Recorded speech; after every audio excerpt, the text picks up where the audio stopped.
За hi guys, тэгэхээр манай Giga Talk Weekly подкастын баг 5 дахь дугаар эхэлж байна. Тэгээ одоо өнөөдөр болохоор бид хоёр онцлогтой 4 rapid news тэгээ дээрээс нь deep dive. Тэгээ баг манай deep dive тусдаа бичлэг болж орох бах тий.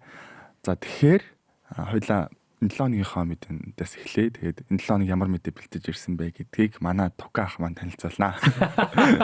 Тэгвэл за 4 мэдээ байгаа тий. Эхний мэдээ болохоор Bill Gates хэмэл оюун ухааны одоо нэг тийм модель хийгээд ир.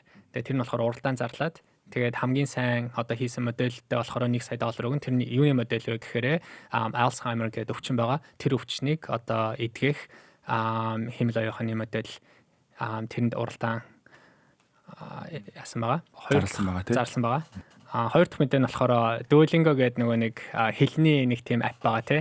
Аппликейшн байгаа. Тэгээд тэр аппийнх нь болохоор CEO буюу ерөнхийлөгчийн саяхан бас нэг уучлалт байсан. Өмнөх 7 хоног сайн албан уучлалт байсан шиг тий. Ер нь ягаад ерөнхийлөгчөд ойр үед уучлалт байгаа. Тэгээд манай бас нэг уучлалт байсан байгаа. Тэгээд яг юуны талаар ягаад уучлалт гойв тий. Нэг тийм мемо гаргасан юм шиг үлээ. Тэгээд тэр мемоны хадлаар уучлалт болсон байгаа. За тэгээд тэрийг бүгдээрээ бас харна. 3 дугаар ньюс нь болохоор өмнөх 7 хоног хоёлаа бас хальт ярьсан тий. Ерөнхийдөө за Nvidia тэгээд Nvidia AMD эднэр өөрсдийнхөө одоо хагас дамжуулагчийг хятадд ингээд зарах боломжтой боллоо. Finally гэдэг тэгсэн чинь хятадд яг өнөөдөр одоо тэр тухайн хагас дамжуулагчдыг өнөөдөр авах одоо эргэлтэн байна уугүй юу те. Тэр тал дээр бас бүгдээрээ ярина. За тэгээд сүүлийнх нь топик болохоор хоёулын таймер холбоотой те. Яг одоо Солонгосын засгийн газар буюу одоо Солонгос улс 2030 он гэхэд ерөнхийдөө хэмэл оюун ухаанаар одоо хамгийн одоо тэргүүн улсуудын нэг болох бас зорилгоо эдийн засгийг бол яг хэмэл оюун ухаан дээр суурилсан тийм эдийн засгийг бий болгоно гэсэн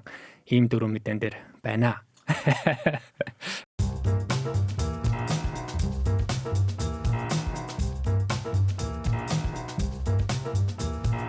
Хамгийн ихний мэдээ бол та сая дурдлаа. Bill Gates Alzheimer өвчний AI-д суурилсан судалгааг дэмжих зорилгоор дэлхийн нийтэд бол энэ уралдааны судлаачдын бол энэ уралдааныг зарласан. Тэгээд энэ талаар мэдээлэл явуулцаач. Яа, тэгэхээр ерөнхийдөө нөгөө Bill Gates чинь өмнө бол мэдээж одоо Microsoft-ийн founder те. Тэгээд нэг цаг үед бол дэлхийн одоо хамгийн баян хүний нэг байсан тий. Одоо ч тийм л баг тий. Тэгээд тэрнээсээ ерөнхийдөө гараад өөрийнхөө одоо Gates Foundation гэдгийг ингээ байгуулад тэгээд Gates Foundation гэдэг дээр одоо хүн төрөлхтний ингээ хамгийн одоо тийм хэцүү проблемуудыг ерөнхийдөө одоо solve хийх гэж ерөнхийдөө явж байгаа тий. Тэр нь бол одоо climate дээр ч юм уу, эсвэл янз бүрийн одоо өвчин дээр ч юм уу тий. Эсвэл одоо ариун цэвэр дээр ч юм уу тий. Ингээ явж исэн. Тэгээд энийх нь нэг нь болохоор яхахгүй Alzheimer disease гэдэг. Энэ Alzheimer-ийн өвчин гэдэг нь бол одоо хамгийн одоо эмчилгэд хамгийн хэцүү өвчнүүдийн нэг гэж яригдсан юм шиг үлээ. Тэгээд энэ дээр болохоор манай хүн уралдаан дөнгөж сая энэ 7 хоног зарлалаа. Тэгээд тэр уралдаан нь болохоор яг энэ Alzheimer гэдэг одоо өвчнийг тий эдгэх хэмэл оюун ухааны тийм agentic модель гэдэг байгаа тий. Хоёул agentic моделийг бас нэг хальт өмнө ярьжсэн. Agentic моделийг бий болгоно гэдэг. Тэгээд энд дээр бол ингээ янз бүрийн хүмүүс мэдээж оролцох боломжтой, институтч оролцох боломжтой, хувь хүн оролцох боломжтой. Яг энэ одоо өвчний чиглэлээр явж байгаа судлаач оролцох боломжтой, big tech технологийн компаниуд тэгээ гарааны бизнесүүд ч гэсэн ерөнхийдөө оролцох боломжтой. Тэгээд аппликейшн болохоор алидаа онгоцсон байгаа. 8 сарын 19-нд онгоцсон байлээ. Тэгээд аппликейшнүүдээ хүлээгээд аваад тэгээд semi finals гээд болно тий. Тэгээд тэр semi final нь болохоор энэ жилийн 12 сард болох юм байлээ. За тэгээд тэрний дараа яг финал нь болохоор тэмцээн шиг финал нь болохоор дараа жилийн 3 сард Копенхагенд ерөнхийдөө болж өнгөрөөд тэгээд тэндээсээ яг тодорсон одоо хамгийн шилдэг хэмэл оюун ухааны эйжентинг модель нь болохоор $1 сая одоо шагнал хүртэх юм байна. Окей, энэ Alzheimer гэдэг анагаах ухааны талаасаа яг юу гэж нэрлэх мэдэхгүй байна л да. Яг нөгөө хүний тархины бүтцэд нөлөөлөд одоо дурсамжтэй өдөр тутмын амьдралд нь бол нөлөөлдөг айгүй том тархины өвчлөл байгаад байгаа. Тэгэхээр миний танаас дараагийн асуух чинь асуулт нь гэх юм бол яагаад заавал Alzheimer гэдэг өвчний талаар ингээд дэлхийн нийтэд эдгэх одоо зорилгоор ийм тэмцээн уралдааныг зарлах болов гэдэг дээр танд мэдээлэл байвал хаваалцаач. За миний одоо маш хязгаарлагдмал мэдлэгийн хүрээний үүднээс ингээ харахад ерөнхийдөө Alzheimer өвчин гэдэг нь бол төр байсан. Одоо яг өнөөдөр бол нөгөө cure одоо бол байхгүй байгаа юм билээ. Энийг бол эмчлэх боломжгүй тийм өвчнүүдийн бол нэг тий. Тэгээд нэгэнт одоо ямар нэгэн хүн Alzheimer гэдэг өвчнийг ингээд тусцсан байх юм бол тэрийг нэгэнт эмчлэх боломжгүй учраас зүгээр нөгөө нэг progress буюу процессын одоо удаасгах ч юм уу тийм л эмчилгээнүүд өнөөдөр бол байгаа. Тэгээд энэ нь бол за Америкт бол яг энэ Alzheimer гэдэг өвчнөр одоо өвчсөн хүмүүс бол нэг 7 сая хүн ам байд юм бэлээ. Тэгээд дэлхийд даяар ингээд аваад үзэх юм бол 50 сая. Ингээ үзэхээр бүр амар их тоо биш юм шиг санагдаж байгаа боловч энэ чинь бол яг нөгөө нэг одоо нас өндөр хүмүүст илүү тохиолддог одоо өвчнүүдийн нэг те. Тэгээ энэ статистикийг нэг хараад үзсэн чинь энэ бол надад айгүй том санагдсан. Жишээ нь 65 наснаас дээш хүмүүсийн дунд энэ өвчнийг өвчлөх одоо боломж нь статистикийн хувьд бол 10% гэж байгаа байхгүй юу. Тэгэхээр 10 болгоны нэг нь одоо өнөөдөр Alzheimer гэдэг одоо өвчний одоо Alzheimer өвчин гэхдээ дотроо бас нэг олон шат ангилалтай байгаа л да тий. Арай одоо хөнгөн хэлбэр үйлээсээ одоо хүнд хэлбэр хүртэл тий. Чи түрүүн бас нэг хальт ярьсан. Яг ерөнхийдөө энэ өвчин чи өөрөө нэг ой санамжаа ерөнхийдөө алдахтай тархины өвчин гэж харж байгаа. Тэгээд ихэн одоо хөнгөн хэлбэр дээрээ байх юм бол чи за ямар нэг ингээ ярилцаа одоо conversation ингээ хийж яхад нэг үг мөг нь орж ирэхгүй ч юм уу тий. Эсвэл зарим нэгэн одоо нэг меморигоо мартах ч юм уу тий. Тиймэрхүү байгаа. Гэхдээ бүр хүндрээд эхлэхээр эн чинь бүр хөдөлгөөн эдгээр нүртнийг ороод эхэлт юм лээ хүн одоо юу алхаж чадахгүй болох ч юм уу тий. Тэгээд ингээд сүүл рүүгээ бүр нэг independent биш болох буюу одоо өөрөө ингээд бусдаас хамаартай болох ингээ өөрөө аваад явах ингээ чадваргүй болох байгаа тий. Тэгэхээр яг ямар нэгэн шалтгаалтай байгаа. Тэгээд 85 наснаас дээш хүмүүсийн хувьд болохоор энэ болохоор 3 хүний 1 хүн болгон өнөөдөр энэ өвчнөр одоо өвдөж байгаа. Тэгэхээр 33% гэсэн үг. Тэгэхээр энэ чинь айгүй тийм serious өвчин байгаа. Тэгээд яагаад зөвхөн яг энэ өвчнийг илүү бэлгээж харсан бэ гэхээр яг энэ өвчин болохоор химэл оюухан ямар нэгэн байдлаар энэ өвчнийг бол бас эмчлэх боломж нь арай жоохон өндөр гэж магадгүй. Яагаад гэх юм бол яг нөгөө root cause буюу энэ яг юунаас болоод байна вэ гэдгийг яг хүн төрөлхтөн олоход бол айгүй хэцүү юм шиг байна. Яагаад гэвэл эн чинь нэг бол одоо яг наслтаас нэг бол ингээд одоо генээс те нэг бол ингээд бос зөндөө олон хүчин зүйлээс ингээд болдог болохоор зүгээр нэг тийм энгийн статистикийн одоо аргаар яг root cause-ыг олоход бол маш хэцүү. Тэгэхээр яг энэ дээр тэр agent-ийг AI одоо химэл оюуханыг оролцсон тайгаар одоо энэ өвчнийг бол solution-ыг олох эдгэх боломжтой гэж харж байгаа юм шиг байна. Alzheimer ч бас нөгөө нэг яг одоо залууд нь ч юм уу эсвэл бол бүр багт нь илэрчдэггүй бор ингээ хөвшрөх тусам ингээ илэрх боломжтой болдог. Гинт нь авал мэдээлэл агуулж яадаг тийм өвчин юм байлээ те. Тэгээд бас яг би хүмүүс бас бодож магадгүй те Bill Gates өөрөө Alzheimer-тай юм шүү гэдэг те. Тэгэхээр энэ дээр бол бас аль биесны мэдээлэл байдгүй. Зүгээр ойрын те одоо өмнө нь бол Alzheimer өвчин тусдаа гэдэг мэдээлэл бас явд юм байлээ. Тийм. Тэгээ яг нөгөө нэг юу байхгүй root cause байхгүй. Гэхдээ ямар нэгэн байдлаар одоо өөрийгөө prevent хийж чадах уу гэдэг ингээ харахаар зүгээр нөгөө нэг тархиныхаа ерөөхдөө одоо activity те маш тийм одоо тархиа амарсан хөгжүүлэх хэрэгтэй юм шиг байна те байнга ингээ бодож явах хэрэгтэй ч юм уу те тархиа ажилуулна гэдэгтэй монголоор тархиа багтаамжийг ихсгэх тэгээд тийм тархиа нэлээд сайн ажилуулах хэрэгтэй. Бас нэг сайн нөгөө morning brew дээр нэг хэдэн 7 хоногийн өмнө бас яг энэ өвчний талаар ингээ ярьж ирсэн. Тэгээд тэр бас нэг судалгаа хийсэн байсан тийм нэг судалгаа нь болохоор одоо яг хөгшин хүмүүс чинь ерөөхдөө ингээд нөгөө зарим тэтгэд гарчиж байгаа тий. Тэгээд тэр хүмүүсийнх нь ингээд хоорондынх нь нөгөө тархиныхын тэр нөгөө нэг ажиллагаа дээр ингээд харсан чинь тэр дундаас яг такси барьдаг одоо яг нөгөө таксины жолооч ялангуяа Солонгост бол ингээд нөгөө хөгшин ах нар бол ингээд айгүй их таксины жолооч хийдэг тий. Тэгэхээр тэр хүмүүс Alzheimer тусах одоо магадлал нь хамаагүй бага байна гэсэн тийм судалгаа гарсан байсан. Яагаад вэ гэсэн чинь нөгөө нэг таксины жолооч хийдэг хүмүүс чинь ингээд байнгын одоо нөгөө нэг өөр одоо ингээд дотроо нэг тийм mental mapтай ингээд явж идэг тий. Газар зүгтэх юм уу те. Тэгээ тэр mental map гэдэг нь болохоор яг тэр тархин доторх байгаа тэр эсүүдийнх нь хоорондынх нь бас нөгөө нэг хөдөлгөөн юм хоорондынх нь тэр нөгөө үйл ажиллагааг нь бас ингээ байнгын дэмжиж явж идэг spatial mapping гэж яг англиар яриад байгаа. Тэр spatial mapping гэдгийг ингээ өндөр байлгах юм бол одоо энэ өвчнийг тусах магадлал арай багасдаг гэд. Тэгэхээр шатар тоглоно гэдэг чинь ерөнхийдөө яг дотор ингээ зүгээр бодоод байж гэнэ гэсэн үг те. Тархиа ажилладаг. Тэгэхээр ерөнхийдөө тархиа сайн ажиллуулад хөдөлгөөнтэй тэгээд тийм active байж чадах юм бол яг энэ өвчнөөс бол бас. За дараагийн сэдв болохоор за чиний сэдв рүү оръё те. H20 буюу Nvidia-гийн талаар Хятадд 7 хоногийн өмнө literally яг 7 хоногийн өмнө ерөөхдөө тэр энэ хоёр компани маань болохоор Хятадд өөрсдийнхөө одоо downgrade хийсэн тэ хагас дамжуулагчийг зарах лиценз буюу эрхээ уг нь бол одоо Америкийн засгийн газраас авсан. Гэхдээ оронд нь Хятадд борлуулалт болгохныхаа 15%-ийг одоо юу Америкийн засгийн газар өгнө гэсэн тий. Тэгэхээр энэ дээр илүү бас нэг мэдээнүүд гараад ирсэн байна тий. Тэр талаар ч хаалцаач. За тэгээ яг энэ сэдвэр бид хоёр бас ярилцсан байгаа. Тэгээд энийг би бас холбочих YouTube дээр. Тэгээд яг өнгөрсөн 7 хоногийн хуулийнхын ярилцсан сэдвээс үргэлжлүүлээд бас юу болов гэдгийг тэгэл энд болж ин л өнгөрсөн 7 хоногт бас Дженсон хаан TSMC-гээр бас очлоо. Тайвандаас айлчлалж байх ингээ уулзлуудыг бол эрх баригчтай бас хийлээ.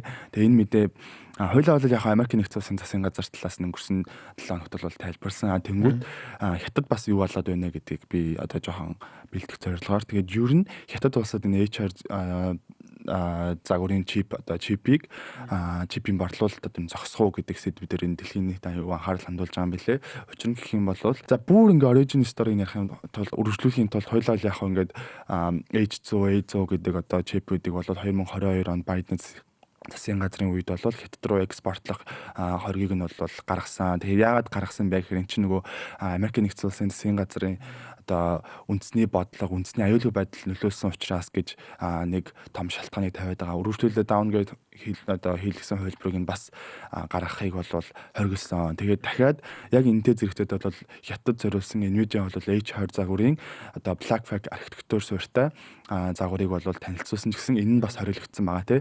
Тэгэхээр 2025 оны 7 дугаар сард бол 7 дугаар сарын сүүл 8 дугаар сарын ихэнх үед бол яг энэ экспорттой холбоотойгоор бол Хятад руу ямар төрлийн чипийг бол гаргах юм бэ гэдэг бол асуулт байсан. Мэдээж бол энэний хариулт Nature загварын бол чип байсан. Тэгээд яг гаргах гад ингээд ер нь бол гаргах хэрэг аваад таны сайн хэлдгээр бол лиценз аваад байж итэл буцаагаад Хятадын эрх баригч талаас бол 2025 оны 8 сарын 18-ны өдөр бол томоохон тэ Alibaba, Tencent, Baidu зэрэг компаниудад бол энэ Хятад Америкийн нэгдсэн улсын одоо энэ Nvidia-гийн бүтээсэн энэ чипийг бол ашиглахгүй байхыг зөвлөмж болгож гинэ гэсэн мэдээлэл явсан. Яг үүний дараагаар бол зэрэгцээд Хятад дахь Nvidia-гийн H20 загварын чипийн борлуулалтын эрэлт бол буурсан байгаа. Энэтэй холбоотойгоор бол Nvidia компани нэг бол энэ H20 загварын чипийг борлуулахаа зогсоох уу эсвэл дахин энэ нөгөө нэг дэвшилтэд илүү загварын чипийг Хятад зориулж үйлдвэрлэх үү гэдэг хоёр асуулт бол гарч ирээд байгаа юм байна лээ. За тэгэхээр наадах чинь болохоор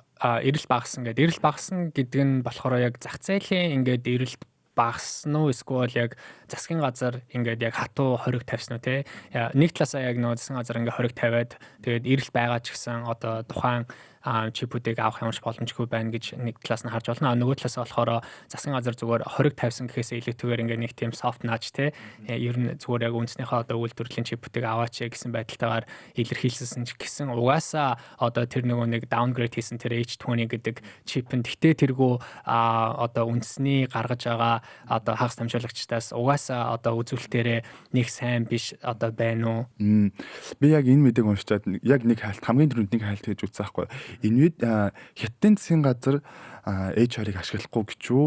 Эсвэл бол Nvidia H20 загварын одоо чипээ Хятад руу оруулахаа боллоо гэж үү гэдэг дээр яг энэний үндсэн асуулт нь л эрэлт болж хувирж байгаа. Тэгэхээр яг Хятадын одоо талаас бол бүр ингээд битгий ашиглаа тий эсвэл нөгөө ингээд альбан бичгээр энэ компаниуд руугаа зах зээл рүү бол тийм дарамтыг бол үзүүлээгүй. Гэхдээ хөнгөн маягийн ашиглахгүй байхыг зөвлөж байна буюу өөрсдийн бүтээсэн Huawei буюу одоо яг одоо энэ Nvidia-гийн H20 чиптэй өршөлтгүйц Ascent гэж нэрлэдэг байгаа. Тэгээ энэ загварын чипийг ашиглаа гэсэн санал одоо зөвлөмжийг бол өгсөн. Энийг бол яг олон улсад бол энийг бол нэг тийм амар хүчтэйгээр илэрхийлээгүй ч гэсэндээ ерөнхийдөө бол үндэснийхээ үйлдвэрсэн чипийг ашиглаа гэдгийг бол зөвлөж гаргаж ирсэн учраас нөгөө H20 загварын чипний эрэлт бол унж ирж байгаа.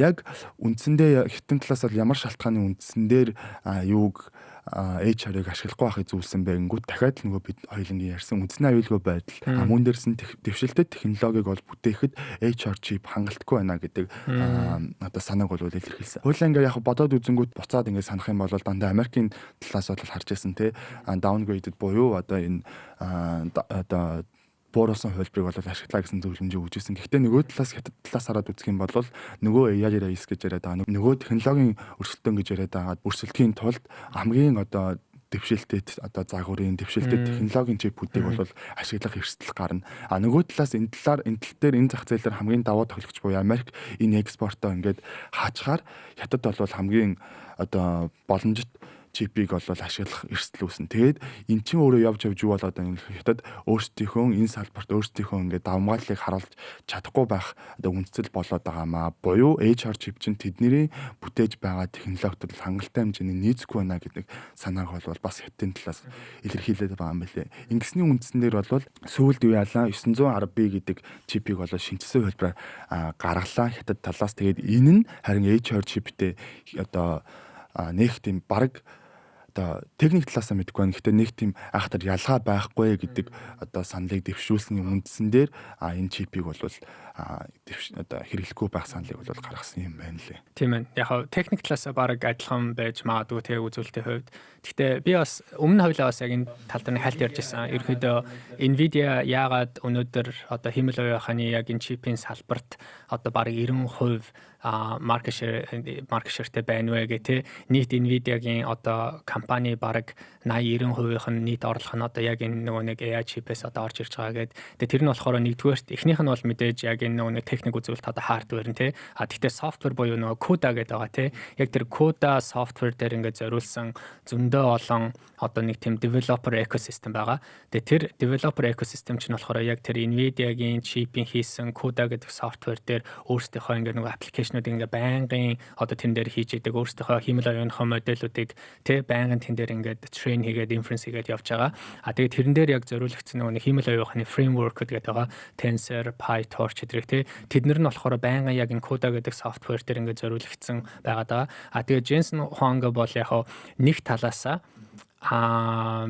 мэдээж одоо өөрийнхөө H20 те одоо чипийг хятад руу зарах юм бол хятад чинь өөрөө нийт одоо чипийн худалдаа авалтын 25% зах зээл учраас мэдээж тэр талаасаа зөндөө олон одоо маш их орлого Nvidia компанид орж ирж байгаа. Тэр мэдээж маш чухал үзүүлэлт. Тэгтээ илүү манай хүнд юу нь чухал байна вэ гэхээр нийт одоо девелоперууд одоо дэлхий дээрх нийт девелоперийн 50% нь хятадд байдаг байгаа байхгүй юу? Хэмэл оюухны девелоперууд. Тэгэхээр тэр девелоперуудад өөрийнхөө чипийг өгнө гэдэг нь бүр илүү том чухал асуудал байгаад байгаа. Яагаад гэвэл тэр дэлхийн 50% зах зээл чинь өөрсдөө дараа нь эргээд яг одоо Nvidia-гийн тэр CUDA гэдэг софтвер дээр өөрсдөө хэмэл оюухныг develop хийх гэдэг байгаа байхгүй тий хөгжүүлэх гээд. Тэгээ тэр нь Jensen Huang баг илүү чухал юм шиг надад бол зүгээр санагдсан. Тэгээд Ascend одоо Huawei-гийн Ascend 910B гэдэг чинь бол баг техник үзүүлэлтээрээ баг ялгаагүй. Тэгвэл өөрсдийнхөө өнөөдөр софтверыг бий болгоод өөрсдийнхөө яг дотоодынхоо экосистемыг бий болгоод тэгээд тэр дотоодод байгаа нийт одоо хятадынхаа хөгжүүлэгчдийг өөрсдийнхөө софтвер руу өнөөдөр яг шилжүүлж татаж чадах уу гэдэг миний хувьд амар тийм том асуулт юм шиг санагдаад байгаа. Тэгээ энэ дээр таны бас саний одоо санаан дээр ярихад Jensen Huang гэсэн ер нь бол сая TSMC-д альчлах үеэрээ мэдээлэл явах сэтгүүлчлийн асуудал хариулсан. Энэ нь болохоор юу байсан бэ гэхээр нэг сэтгүүлч одоо асууж илээ.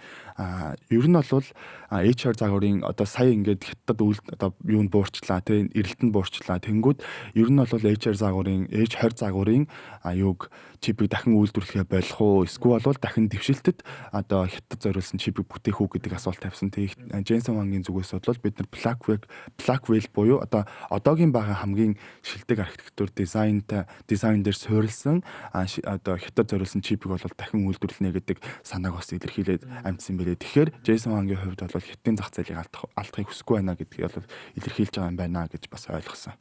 Тийм ээ. Окей. За юу болох нь харъя тий. Хойд бас энэ талаар удахгүй ярих байхаа. Тэгээ энэ мэдээ бол дуусахгүй байсан. Нээ сэдвчин болохоор Duolingo-той холбоотой мэдээлэл байгаа. Duolingo ч бас IELTS топиктэй бас ижлэгийн хэмжээний нөгөө тест авдаг болсон. Тэгээ тэрийг зарим сургуулиудад бас хүлээмжшүүлдэг болчихсон байлээ. Тэгэхээр энэ компани талаар таны бэлдсэн энэ компани CEO нь яагаад уучлалтахгүй байх болоо өнгөрсөн 7 хоногт бас нэлээд жоок болгож хүмүүсээс ярьлаа. Энэ талаар ярилцъя. Энэ ингээд ерөнхийдөө буцаад яг нөгөө нэг хэмэл оюухантай зангилж байгаа тий. Тэгэхээр өмнөх хоёулангийн яг дугаар дээр ярьсан сэдвтэй бас айгүй ойролцоо. Тэгээд түрүүл оноо хоёул юу ярьсан бэхээр одоо хиймэл оюухан таны ажлыг өнөөдөр оруулж чадах уу гэдэг маш том асуулт те. Тэгээд хоёулангийн зүгээр одоо 1 минутын дүгнэлт гэх юм бол зөндөө олон одоо big tech компаниудын CEO тэгээд яг одоо энэ дээр байгаа одоо AI expert судлаачд болохоор бүгд өөр гэсэн бодолтой. Тэнд яг нэг тийм консенсус гараагүй байгаа те. Зарим нь болохоор за хиймэл оюухан чиний бүх ажлыг орлоно. Зарим нь болохоор үгүй зүгээр орлохгүй зүгээр бүтээмж чинь ихсгэн. Зарим нь болохоор зарим нэг ажлууд бол орлогдох одоо боломжтой гэсэн зүгээр нэг тийм дүгнэлт гарсан байгаа.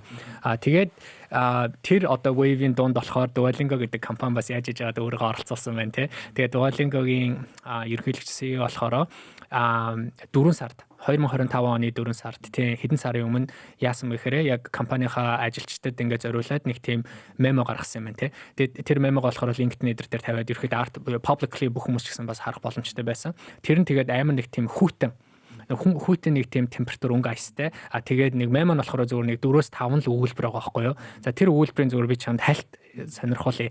Эхнийх нь өгүүлбэр нь болохоор ингэж байгаа. Duolingo гэдэг компани чинь өөрөө болохоор одоо чи ингээд нөө app руу ингээ ороод үзэх юм бол чи харсан баг те янз бүрийн сонин хэл үзсэн гэдэг ингээд 40 гаруй хэл заадаг байхгүй юу. Тэгээд өөртөө болохоор маш одоо хитгэн яг нөгөө full time ажилчтай тий тэд нар болохоор нэг 800-аад л хүн байд юм бэлээ.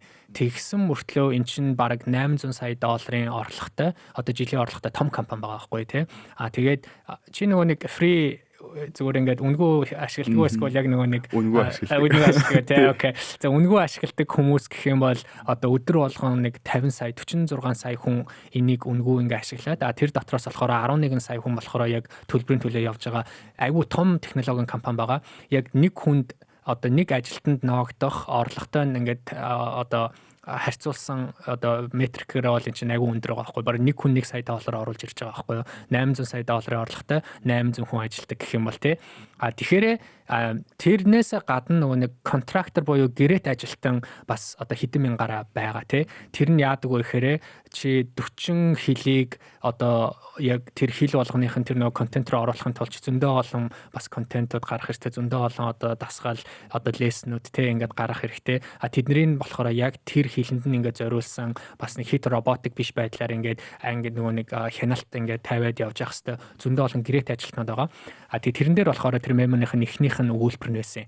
Тэр нь юу гэсэн үг гэхээр бид нар бол ингээд ирээдүйд одоо гэрээт ажилтнуудыг бол ер нь ажилуулах бараг шаардлагагүй болно. Хиймэл оюухан одоо бүгдийг нь ерөнхийдөө оруулна гэсэн эхний өгүүлбэр.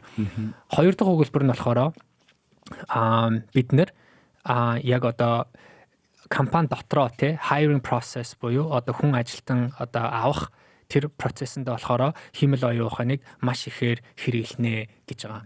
Тэр нь юу гэсэн үг гэхээр одоо чи бараг анзаарсан бол ямар нэгэн компанид чи ажилд орё гэх юм бол бараг ихний 3-4 шат нь одоо бүгд яг зүгээр хиймэл оюуханаар хийгддэг болцсон.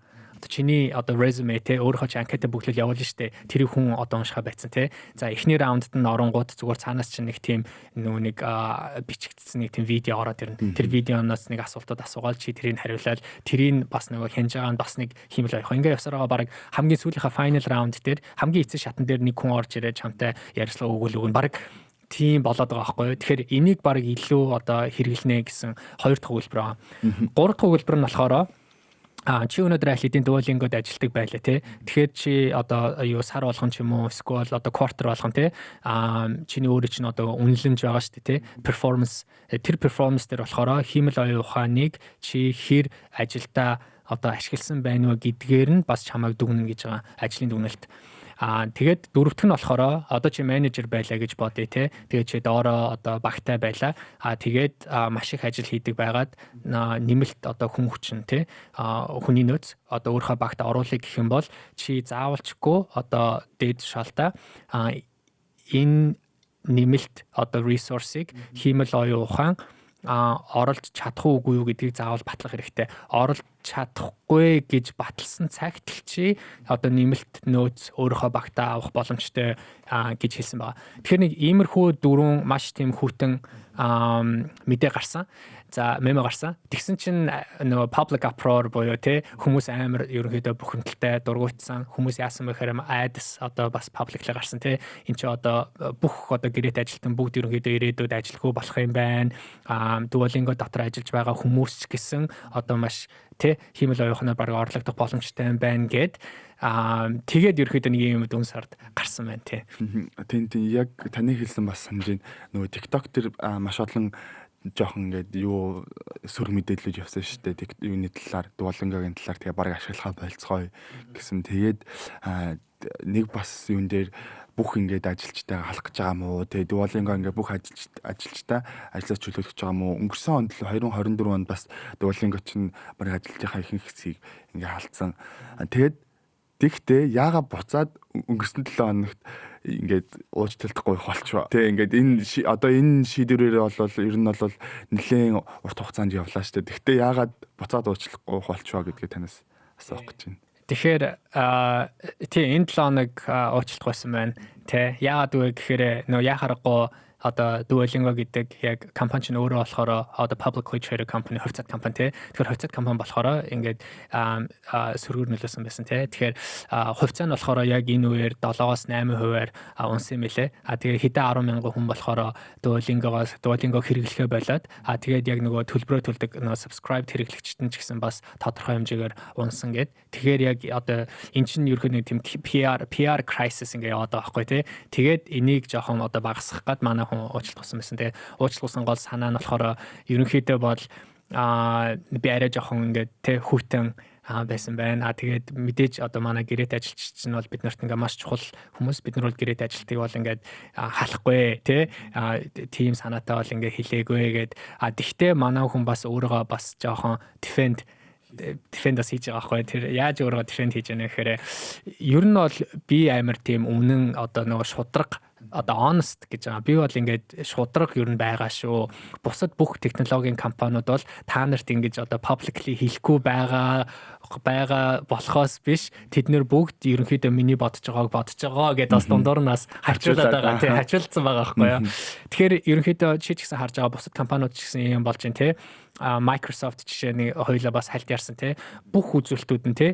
Одоо quarterly result-оор бүх үзүүлэлтүүд амар сайн гарсан мөртлөө бас хэдэн 10,000 ингээд бас тий хас ажилгүй болгосон гэдэг. Тэгэхээр яг энэ хиймэл оюухны дэвшил эднэр бол ажлын байрын орлолт бол өндөр хурцтай бол явагдаж байна. Манай хүн жоохон шудраг хэлсэн чинь хүмүүсийн жоохон дургу хүргэлээ. Хүмүүсийн дургыг нэлээд хүргэсэн байна тий. Окей, тэгээ бас өргөжлүүлээд энэ сэдв явах байхаа эрхжээл ч юм уу тий. За тэгээд чиний сонгосон сэдв. Солонгос улс ерөнхийдөө хиймэл оюун ухаан дээр суурилсан эдийн засгийг бий болгоно гэсэн мэдээ байна тий. Чи энэ талаар жоохон дэлгэрүүлж өгөөч. За тэгэхээр энэ онд бол Солонгос улсад нэлээд том үйл явдал болж байна. Тэрний нэг нь бол ялцчихгүй ерөнхийлөгч дахин шинээр сонгох үйл явдал бол энэ онд боллоо. Тэгээд энэ оны одоо хүлээлтд бол лижимэний ард намын лижимэний засгийн газар бол өөрсдийнхөө бодлого хэрэгжилтийг бол танилцуулах байсан. Тэгээд энэ танилцуулах явцдаа одоо процессынхаа үр дүнд бол өнгөрсөн 7 хоногт эдийн засгийн өсөлтийг хамгийн одоо ихээр нэмэгдүүлэхийн тулд хиймэл оюун ухаан буюу AI-д суурилсан эдийн засгийн бодлогыг дэмжинэ гэсэн үндсэн бодлогын санаагаа бол танилцуулсан. Тэгээд ер нь бол 2025 оны ихэнх үед 2024 оны 4-р улиралд бол 2025 оны эдийн засгийн өсөлтийг бол 1.2-оос 1.9 гэж бол Солонгосын засгийн газрын өсөлт харж исэн юм байлээ. Тэгээд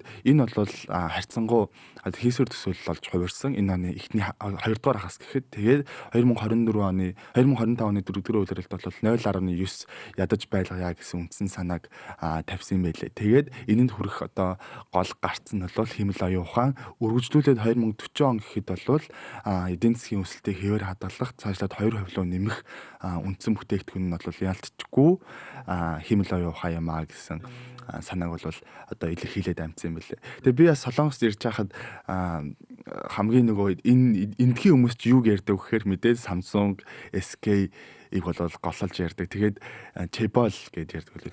Chebol тий.